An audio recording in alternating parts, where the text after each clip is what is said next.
السلام علیکم، میرے چینل قصے کہانی میں آپ کو خوش آمدید۔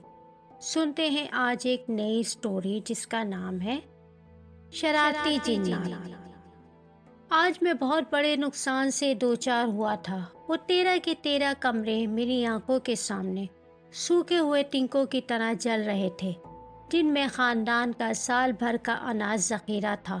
میرے ساتھ میرے خاندان کے لوگ بھی حسرت بھری نظروں سے، غصے میں بھرے ہوئے حیرت و غم اور پریشانی کے ملے جلے تاثرات چہروں پر لیے اپنا سب کچھ برباد ہوتا ہوا دیکھ رہے تھے۔ مجھے اندازہ تھا کہ ان سب کے ذہنوں میں اس وقت یہی چل رہا ہوگا کہ ان کے تمام نقصان کا ذمہ دار صرف میں ہوں۔ ان کی یہ بات کسی حد تک نہ صرف درست تھی بلکہ سچ بھی تھی۔ واقعی یہ میری بدنصیبی ہی تھی کہ میرے ساتھ ساتھ ان سب کے نقصان کی بھی ذمہ داری میری تھی، لیکن میرے بس میں یا میرے اختیار میں اس وقت کچھ بھی نہیں تھا۔ مجھے تو اس بات کا بھی علم نہیں تھا کہ میرے ساتھ یہ سب کیوں ہو رہا ہے۔ اس لیے اس وقت مجھے جہاں سے جو سمجھ ملی یا کسی نے جو کچھ بتایا اس کے مطابق میں نے اس کا علاج کیا، لیکن یہ سب کچھ بے سود رہا، کیونکہ آج میرے ساتھ ساتھ میرے خاندان والوں کا بھی بہت بڑا نقصان ہو گیا تھا۔ ان کی سال بھر کی خوراک جو غلے کی صورت جمع تھی، چشم زدن میں جل کر خاکستر ہو چکی تھی۔ غلام قادر، تیرا اب ہمارے ساتھ رہنا ٹھیک نہیں ہے۔ ہم تجھے اور تیرے بیوی بچوں کو اپنے گھر سے باہر کی زمینوں پر 2 کمرے ڈلوا دیتے ہیں، تو ان کے ساتھ وہاں گزارا کر۔ اسی شام اپنے نقصان پر افسردہ اور غمزدہ بحث کرتے ہوئے جب سب لوگ گھر کے ایک مقام پر جمع تھے تو میرے بھائی افضل نے مجھ سے یہ بات کہی تھی، جس کی تائید وہاں بیٹھے ہوئے گھر کے سبھی لوگوں نے کی تھی۔ افضل میں صوب شہر چھوڑ کے یہاں ڈی آئی خان آپ سب کے پاس اسی لیے آیا تھا کہ شاید یہاں میرے ساتھ وہ سب کچھ نہ ہو جو میں نے وہاں ذوب میں برداشت کیا ہے۔ لیکن آج جو ہوا، مجھے تو اس سے یہی لگتا ہے کہ میں دنیا کے جس کونے میں بھی چلا جاؤں یہ مخلوق میرا پیچھا نہیں چھوڑے گی۔ اس لیے بہتر یہی ہوگا کہ میں واپس ذوب چلا جاؤں، پھر جو میری قسمت میں لکھا ہوگا وہ ہو کر رہے گا۔ بس بہت ہو گیا، اب مجھے واپس چلے جانا چاہیے۔ میں نے سب کے سامنے نہایت کرب سے یہ بات کہی تھی۔ میری یہ بات سن کر سب لوگ ایک دم چپ ہو گئے تھے۔ اس کا مطلب یہ تھا کہ وہ لوگ اس بات پر قطعی طور پر راضی ہیں کہ مجھے واقعی اب واپس چلے جانا چاہیے۔ میرا نام غلام قادر ہے۔ میں ایک غریب نان فروش ہوں اور تندور پر روٹیاں لگا کر اپنے بال بچوں کا پیٹ پالتا ہوں۔ روزگار کے سلسلے میں ذوب شہر میں میری رہائش ہے، جبکہ میرا گھر اور میرا خاندان ڈی آئی خان میں رہائش پذیر ہے۔ تقریباً 2 سال پہلے سے میرے اور میرے بیوی بچوں کے ساتھ عجیب و غریب واقعات پیش آنے لگے تھے۔ یہ بات بڑی عجیب ہے کہ میں جہاں بھی رہائش اختیار کرتا تو اس گھر میں اکثر کنکریاں اور پتھر گرنے لگتے۔ یہ پتھر میرے ساتھ جڑے ہمسایوں کے گھروں میں بھی گرتے تھے، جس کی وجہ سے بار بار مجھے رہائش تبدیل کرنی پڑتی تھی۔ پہلے پہل تو میں نے اسے کسی کی شرارت سمجھی، اس لیے پولیس میں بھی ایک بار جا کے رپورٹ درج کرائی تھی۔ میرے بار بار رپورٹ درج کرانے پر تھانے دار بھی بھڑک اٹھا تھا اور وہ مجھ سے کہتا تھا کہ یہ کسی کی شرارت نہیں ہے جی، بلکہ اس سب کے پیچھے کچھ اور ہے۔ اس کچھ اور کو میں سمجھنے سے قاصر تھا۔ اچانک میرے ساتھ یہ سب کچھ جو شروع ہوا تھا، اس نے اور بار بار کرائے کے گھر بدلنے سے میں اور میرے گھر والے بہت پریشان تھے۔ ابھی ہم ان واقعات سے نکل بھی نہ پائے تھے کہ ایک دن میرے گھر کے داخلی دروازے پر لگے پردے نے اچانک آگ پکڑ لی۔ اس اچانک آفتاب سے میرے بیوی بچے گھبرا گئے۔ محلے والے بھی صورتحال دیکھ کر جمع ہو گئے۔ پھر مجھے بلایا گیا۔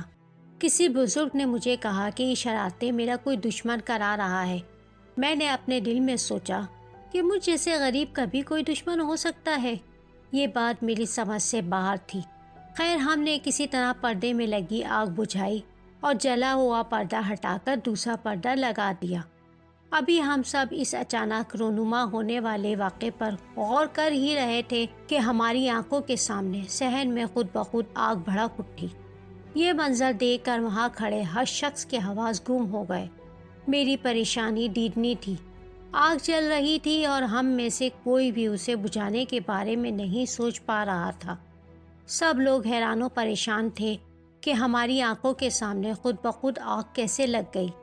اسی دوران کسی نے ایک اخبار کے رپورٹر کو بھی کسی طرح بلوا لیا۔ وہ اپنے کیمرے سے اس سارے منظر کی تصویریں بنا رہا تھا۔ ابھی اس نے چند تصویریں ہی اتاری تھیں کہ اس کے کیمرے کو اچانک آگ لگ گئی اور کیمرہ اس رپورٹر کے ہاتھ سے چھوٹ کر گر گیا۔ رپورٹر یہ پراسرار منظر دیکھنے کے بعد خاموشی سے وہاں سے رفو چکر ہو گیا۔ پھر جس طرح آگ خود بخود لگی تھی ویسے ہی آہستہ آہستہ خود بخود ہی بجھ گئی۔ یہ ایک عجیب تماشا تھا جو ہمارے سامنے ہوا تھا۔ غلام قادر، یہ جو کچھ تیرے ساتھ ہو رہا ہے نا، یہ سب مجھے جنات کی کارستانی لگتی ہے۔ وہاں کھڑے ایک عمر رسیدہ بزرگ نے اپنے تجربے کی روشنی میں یہ بات مجھ سے بڑا زور دے کر کہی تھی، اور اب میرے ذہن کو اس بات کو تسلیم کرنے کے سوا کوئی چارہ نہ تھا کہ کسی شریر جن کی ہی شرارت ہے۔ اس کے بعد جہاں سے مجھے جس پیر، فقیر، عالم کامل یا مولوی کا پتہ چلا، میں اس کے پاس گیا اور ان سب نے مجھے ایک ہی بات بتائی کہ میرے پیچھے پریاں اور جنات لگے ہوئے ہیں جو کہ ہندو ذات سے تعلق رکھتے ہیں۔ یہ اچانک میرے پیچھے کیوں لگے یا ان کا کیا مقصد ہے، یہ بات سب پیر فقیر اور عامل کامل بتانے سے قاصر تھے۔ ان میں سے اکثر مجھے جو تعویذ وغیرہ استعمال کرنے کو دیتے، وہ تعویذ رکھے رکھے اچانک آگ پکڑ لیتے تھے اور جل کر ضائع ہو جاتے۔ میرے اوپر کیا ہوا ہر عمل اور میرے پاس رکھا ہوا ہر تعویذ ضائع ہو رہا تھا، اور اب مولوی صاحب کے بقول ان پریوں اور جنات کی تعداد میں بھی اضافہ ہو گیا تھا۔ واقعی میں اب تو ان کی کاروائیاں بھی تیز تر ہو گئی تھیں اور میں خود بھی اس بات کو محسوس کر رہا تھا۔ اب جگہ جگہ آگ لگنا معمول بن گیا تھا، اور اب تو گھر کے بستروں میں بھی آگ لگنی شروع ہو گئی تھی۔ میرا موبائل اکثر گم ہو جاتا تھا، تلاش کے باوجود نہ ملتا تو بازار سے جا کر میں نیا لے آتا، تو پھر مجھے پرانا والا بھی مل جاتا اور نیا والا گم ہو جاتا۔ میرے گھر میں عجیب و غریب پراسرار اور وحشت زدہ کر دینے والے حالات پیدا ہو گئے تھے، اور ان حالات کی وجہ سے مجھ پر اور میرے بیوی بچوں پر جو اذیت و مصیبت گزر رہی تھی وہ بیان سے باہر ہے۔ اس کربناک زندگی کے سدباب کے لیے میں کراچی سے پشاور، کوئٹہ، لاہور اور جانے کہاں کہاں کے مشہور پیروں فقیروں کی جا کے ملا تھا، لیکن کوئی فائدہ نہ ہوا۔ میری اچھی خاصی رقم اس فضول چکر میں ضائع ہو رہی تھی۔ میں اس کربناک صورتحال سے سخت پریشان تھا کہ ایک روز ذوق کے ہی ایک ملا نے، جو صوم و صلات کے پابند اور خوف خدا رکھنے والے شخص تھے، فی سبیل اللہ اپنے عمل کے ذریعے میری مدد کی۔ انہوں نے کوئی عمل وغیرہ ایسا کیا کہ اس عمل کے بعد انہوں نے مجھے بتایا کہ اس نے اس مخلوق کے 17 افراد کو مسلمان کر دیا ہے، اور اب یہ تمہارا کچھ نقصان نہیں کریں گے۔ ان کے کہنے کے مطابق کچھ دن تو سب کچھ ٹھیک رہا اور اپنی جگہ پر میں بھی کچھ مطمئن سا ہو گیا، لیکن یہ اطمینان زیادہ دن قائم نہ رہ سکا۔ کچھ دن بعد پھر وہی سب شروع ہو گیا جو ہوتا آیا تھا۔ آخر کار کسی نے مجھے بتایا کہ اگر میں یہ شہر چھوڑ دوں اور کہیں اور چلا جاؤں تو شاید اس طرح مجھے کچھ سکون مل جائے اور میں ان شرارتی جنوں کی شر سے بھی محفوظ ہو جاؤں۔ آخر کار میں نے مجبوراً گھر بار سمیٹا اور ڈی خان چلا آیا، لیکن یہاں آ کر تو میں اور بھی عذاب میں گرفتار ہو گیا، کیونکہ یہاں تو مجھ سمیت میرے خاندان والوں کو بھی بڑے نقصان سے دوچار ہونا پڑا۔ پھر ہوا یہ کہ مجبوراً مجھے ماں اپنے اہل و عیال کے واپس ذوب آنا پڑا۔ عید کا پہلا دن تھا اور عید کی گہما گہمی زوروں پر تھی، لیکن میرے اور میری بیوی کے لیے عید کے دن بھی آزمائش ختم نہیں ہوئی تھی۔ میرا چھوٹا بیٹا اور بیٹی اچانک کہیں غائب ہو گئے تھے۔ میں نے انہیں ہر جگہ تلاش کر لیا تھا، لیکن ان کا کہیں پتہ نہ چلا تھا۔ میری بیوی کا رو رو کر برا حال تھا، میں خود بھی سخت پریشان تھا۔ جب میں ہر طرف سے مایوس ہو گیا تو مجھے قلعہ سیف اللہ میں رہائش پذیر اپنے ایک دوست سلیم کا خیال آیا۔ میں نے شدت غم میں اسے کال کی اور اس سے مدد چاہی۔ اس نے مجھے کسی خان فقیر کا موبائل نمبر دیا اور دلاسا دیا کہ یہ فقیر اپنے معاملے بخوبی حل کر لیتے ہیں۔ میرے پاس اس کے علاوہ اور کوئی چارہ نہیں تھا۔ مرتا کیا نہ کرتا، میں نے سلیم سے ان کا نمبر لے لیا اور فوراً خان فقیر کو کال کی۔ کال شاید انہوں نے ہی ریسیو کی تھی۔ میں نے انہیں اپنی پریشانی بتائی۔ جواب میں انہوں نے مجھے بڑے جلال میں حکم دیا کہ 10 منٹ بعد صبر کے ساتھ انتظار کرو اور پھر مجھے کال کرو۔ میں نے کس طرح 10 منٹ گزارے اور دوبارہ کال کی تو فقیر نے بتایا کہ تمہارے بچوں کو پریاں اٹھا کر لے گئی ہیں۔ اس وقت تمہارے بچے افغانستان کے کسی علاقے میں موجود ہیں۔ میں یہ سب سن کر پریشان ہو گیا، لیکن انہوں نے مجھے تسلی دی اور کہا کہ میں چند گھنٹے میں تمہاری مدد کر دوں گا۔ کچھ دیر بعد تمہارے دروازے پر ایک لڑکا آئے گا اور وہ تم سے جہاں چلنے کو کہے تم خاموشی سے اس کے ساتھ چلے جانا۔ اگر کسی وجہ سے وہ لڑکا میرے دیے گئے وقت میں نہ پہنچا تو پھر تمہیں میرے پاس آنا ہوگا۔ یہ کہہ کر انہوں نے فون بند کر دیا۔ میں اور میری بیوی انجانے مہمان کا بے صبری سے انتظار کرنے لگے۔ آدھا گھنٹہ گزر گیا، لیکن جب کوئی نہ آیا تو میں نے دوبارہ فقیر کو کال کی تو وہ ایک دم سے ناراض ہو اٹھے میری بے صبری پر اور غصے میں فون بند کر دیا۔ اس کے کوئی 20 منٹ بعد دروازے پر دستک ہوئی۔ میں بھاگا بھاگا گیا تو دروازے پر کالے کپڑوں میں ملبوس ایک نوجوان کو کھڑے پایا۔ ابھی میں اس سے کچھ کہنا ہی چاہ رہا تھا کہ اس نے خود ہی کہنا شروع کر دیا، تمہارے بچے اس وقت عیدگاہ کے ساتھ والے قبرستان میں موجود ہیں، چلو انہیں لے کر آتے ہیں۔ اس کی بات سن کر میں چپ چاپ اس کے پیچھے چل پڑا۔ وہ ایک وقار کے ساتھ میرے آگے آگے چل رہا تھا اور میں اس کے پیچھے پیچھے سر جھکائے چلتا ہوا لرز رہا تھا۔ ہم جب قبرستان میں داخل ہوئے تو اس کالے کپڑوں والے لڑکے نے دور ایک طرف اشارہ کر کے کہا، وہ دیکھو سامنے 50-60 کے قریب پریاں اور جنات بیٹھے ہیں۔ میں نے غور سے دیکھا تو واقعی سامنے اتنی ہی تعداد میں مجھے کچھ بچے بیٹھے ہوئے نظر آئے۔ اس نے پھر میری طرف دیکھتے ہوئے مجھ سے کہا، تم ان کے قریب جاؤ اور انہیں ادب سے سلام کرو اور پھر ان میں دیکھو جو تمہارے بچے ہیں انہیں لے کر سیدھا اپنے گھر چلے جاؤ۔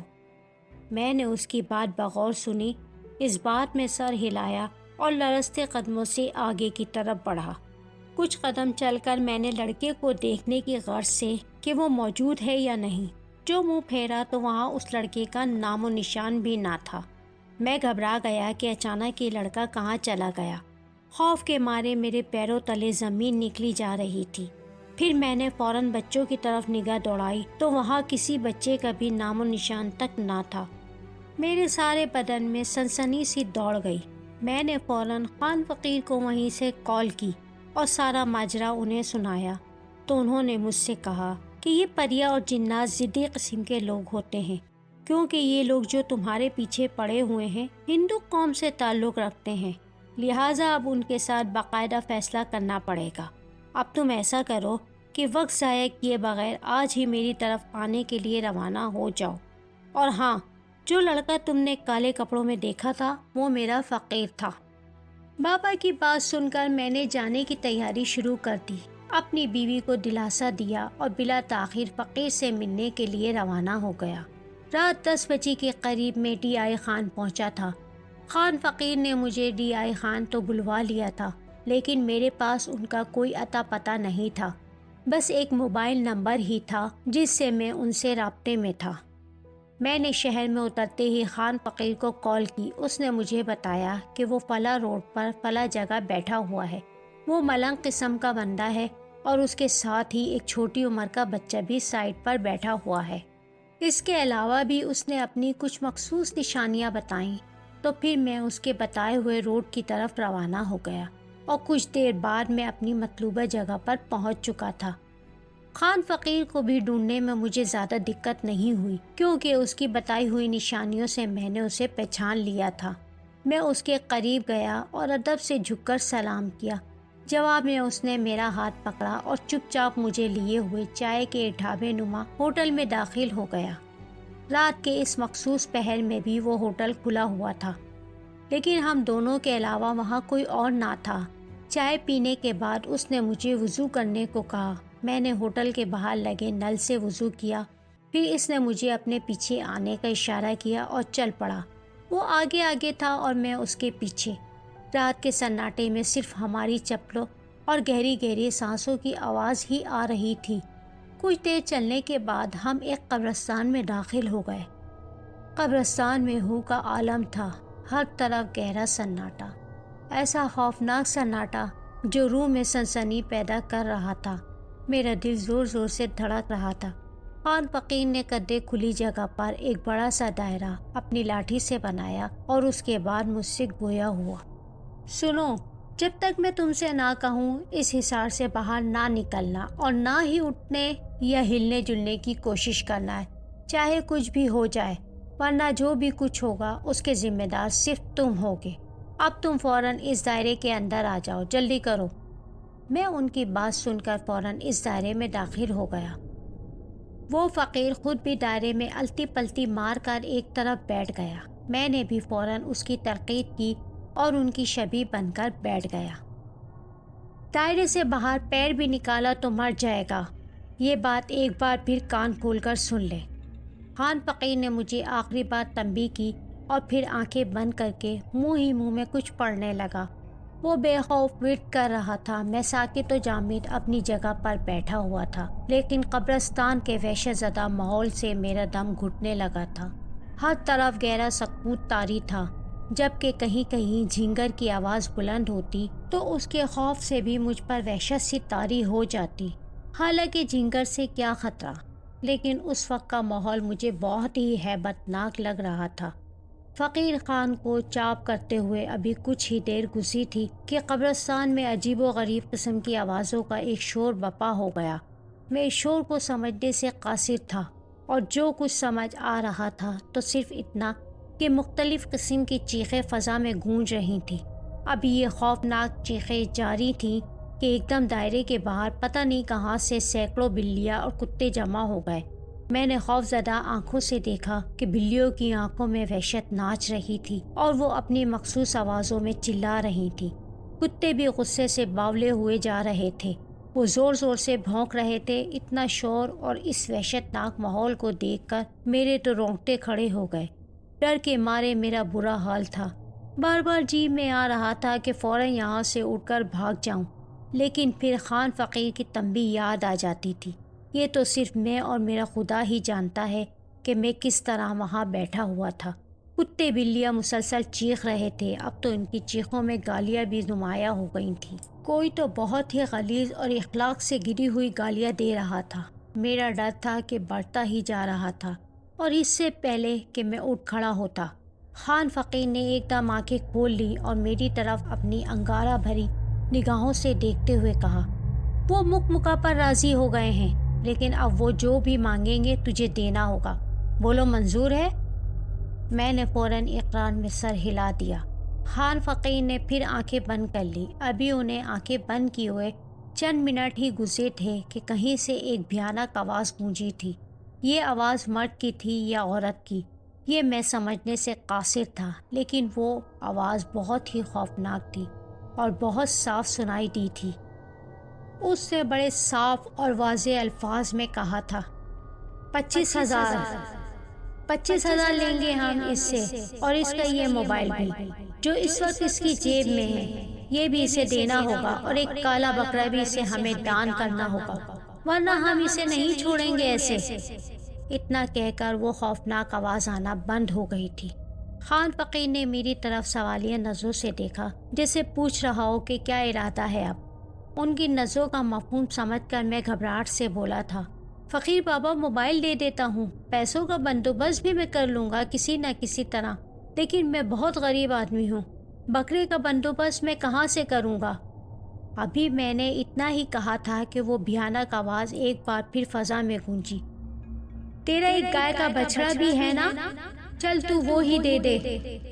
میں حیران ہو گیا کہ اسے بچڑے کے بارے میں کیسے علم ہوا۔ میرے پاس سوچنے کا وقت نہیں تھا، جلد بازی میں میرے منہ سے ایک دم یہ نکلا، میں ایسے بچڑا نہیں دوں گا، بلکہ میں 3 ماہ تک دیکھوں گا، اگر اس دوران میرے گھر میں امن رہا تو 3 ماہ بعد میں بچڑا دے دوں گا، ورنہ نہیں دوں گا۔ اتنا کہہ کر میں خاموش ہو گیا۔ پھر کچھ لمحے میں نے انتظار کیا، لیکن پھر کوئی آواز نہ آئی۔ خان فقیر نے پھر آنکھیں بند کر لیں، چند ثانیے بعد آنکھیں کھولی اور میری طرف دیکھ کر یوں بولے، موبائل تم یہیں اسی دائرے میں چھوڑ دو اور پیسے کا انتظام کر کے رکھنا، میرا فقیر آ کر تم سے لے جائے گا اور میں ان تک پہنچا دوں گا۔ تیری 3 ماہ کی شرط یہ لوگ مان گئے ہیں، اب تم اٹھو اور اس دائرے سے باہر نکلو، لیکن پیچھے مڑ کر دیکھنے کی ہرگز غلطی مت کرنا۔ یہ کہہ کر خان فقیر بھی اٹھ کھڑا ہوا اور تیزی سے دائرے سے نکل گیا۔ میں بھی موبائل وہیں دائرے میں چھوڑ کر اس کے پیچھے پیچھے تقریباً دوڑتے ہوئے باہر نکلا اور پھر ہم دونوں قبرستان سے باہر کی جانب چل پڑے۔ اگلے دن خان فقیر نے مجھے کچھ تعویذ دیے جن کو مختلف طریقوں سے استعمال کرنا تھا۔ خان فقیر نے مجھ سے اس تمام کام کا کوئی نذرانہ یا معاوضہ نہیں لیا تھا اور ہاتھ کے اشارے سے اس نے مجھے وہاں سے چلے جانے کو کہا تھا۔ میرے پاس اب اس شہر میں رکنا بیکار تھا۔ میں نے تعویذ اٹھائے اور اپنے گھر کے لیے رخت سفر باندھا۔ گھر پہنچا تو دیکھا میرے دونوں بچے صحیح سلامت اپنی ماں کے ساتھ بیٹھے ہوئے تھے۔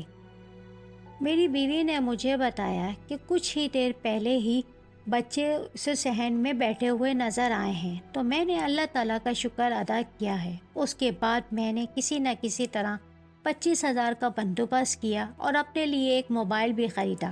اس کے بعد میں خان فقیر کے فقیر کا انتظار کرنے لگا۔ کچھ دن بعد ایک نوجوان آیا اور پیسے لے کر چلا گیا۔ اس واقعے کے بعد 1 ماہ بالکل خیر خیریت سے گزر گیا۔ یہ پہلی بار تھا کہ اتنے دن کچھ نہیں ہوا تھا۔ میں قدرے مطمئن سا ہو گیا تھا کہ چلو اب جان چھوٹی، لیکن یہ محض میری خام ہی خیالی ثابت ہوئی۔ ایک دن اچانک میرے سارے گھر میں زبردست قسم کی آگ بھڑک اٹھی۔ یہ آگ بہت شدید قسم کی تھی۔ میرا گھر میرے سامنے جل رہا تھا۔ آگ اس قدر شدید تھی کہ پانی کے بھرے 2 ٹینکر بھی آگ بجھانے کے لیے ناکافی ثابت ہوئے تھے۔ اس اچانک لگنے والی آگ سے بہت زیادہ نقصان ہو گیا تھا۔ یہ دیکھ کر تو میرے اوسان ہی خطا ہو گئے تھے۔ ایسے میں مجھے ایک بار پھر خان فقیر کا خیال آیا اور میں نے انہیں اسی وقت کال کی۔ انہوں نے کچھ دیر بعد کال کرنے کو کہا۔ کچھ دیر بعد میں نے دوبارہ کال کی تو انہوں نے بتایا کہ تقریباً 700 کے قریب پریوں اور جنات نے میرے گھر پر دھاوا بول دیا ہے۔ وہ کہہ رہا تھا کہ مجھے پھر ان کے ساتھ فیصلہ کرنا ہوگا۔ جو ہونا تھا وہ تو ہو گیا تھا، اب میں خود انہیں سنبھال لوں گا۔ تم مجھے کل اسی وقت دوبارہ کال کرنا۔ میں نے ان کا شکریہ ادا کیا اور کل کا بے چینی سے انتظار کرنے لگا۔ جیسے ہی خان فقیر کا دیا ہوا مقررہ وقت آن پہنچا، میں نے انہیں پھر سے کال کی۔ انہوں نے مختصراً بتایا کہ انہوں نے ان پریوں اور جنات کے ساتھ فیصلہ کر لیا ہے۔ فیصلہ تمہارے حق میں ہوا ہے، بس تم اپنا وعدہ نبھاؤ اور وہ بچڑا جلد از جلد ان کو دے دو۔ یہ کہہ کر انہوں نے کال منقطع کر دی۔ خان فقیر کی بات سن کر مجھے کچھ سکون سا ہوا تھا۔ میں نے بچڑا جلد از جلد خان فقیر تک پہنچانے کا سوچا تھا، لیکن پھر گھریلو الجھنوں میں یہ بات ٹلتی چلی گئی۔ کچھ ہی دن ٹھیک گزرے تھے کہ پھر یوں ہونے لگا کہ میرے گوندے ہوئے آٹے میں کبھی مٹی گر جاتی تو کبھی گھر کے سالن میں کنکریاں پڑی ملتی یا وہ پانی سے بھرا ہوا نظر آتا۔ مجھ میں اب مزید کچھ سہنے کی ہمت نہیں تھی۔ ان حالات کی وجہ سے میں تقریباً 1.5 لاکھ کا مقروض ہو گیا تھا۔ میں نے فوراً سے بیشتر بچڑا خان فقیر کو پہنچا دیا تاکہ اس عذاب سے کسی صورت جان کو خلاصی ملے۔ اب 5 ماہ سے زیادہ ہو گئے ہیں، لیکن اب تک کوئی واقعہ رونما نہیں ہوا ہے۔ شاید کہ خان فقیر نے واقعی فیصلہ کر دیا تھا۔ مجھے امید ہے کہ اب انشاءاللہ ایسا کچھ نہیں ہوگا۔ آپ بھی میرے لیے بہتری کی دعا کرتے رہیں۔ اللہ ہم سب کو ان شریر جنات کی شرارتوں سے محفوظ رکھے، آمین ثم آمین۔ اگر آج کی اسٹوری آپ کو پسند آئی ہے تو ویڈیو کو لائک کر کے اپنے دوستوں اور جاننے والوں سے ضرور شیئر کریں۔ اگر آپ نے ابھی تک چینل کو سبسکرائب نہیں کیا تو نیچے دیے گئے سبسکرائب کے سرخ بٹن کو کلک کر کے ساتھ موجود بیل آئیکن کو پریس کریں تاکہ نئی آنے والی ویڈیوز کی نوٹیفیکیشن آپ کو بر وقت مل سکے۔ شکریہ۔